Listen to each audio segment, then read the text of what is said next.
Talking about some successful eradication, Scandinavians, they did some blood testing, found out where it was, ear notched, and just smashed it. Like most of Europe is on its way to eradicating BVD. The Norwegian data I told you before and after they eradicated it, reduced abortion by half, 14 days earlier to get the cows pregnant, 96 kilos of milk, 7% mastitis.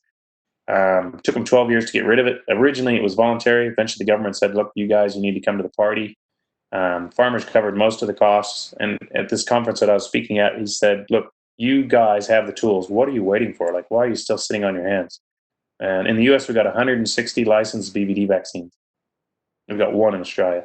So there's a lot of companies that still want to keep people just vaccinating and keeping it simple. And I can understand that.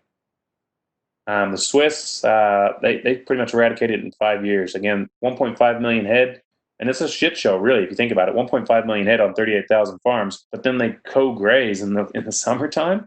So I mean, this thing's a mess. They got their dweezil horns and they bring them out of the clouds, and everyone stands around and the bells ring. And I mean, this is a nightmare. You might say, oh, they're small farmers, but think of it as one big farm of 1.5 million head with 38,000 management groups that you combine every year. I mean, it's a tough gig. At least you've got great information on your management groups. And then in the first year, 1.5% of the PIs ear notches were positive when they first started. Within a year, they were down to 0.25.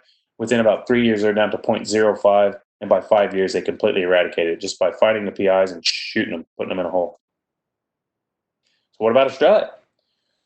Well, again, we know it's all about timing. There's lots of good photos online with timing. Try to find cow-oriented stuff if I can. I'm a bit of a cow addict.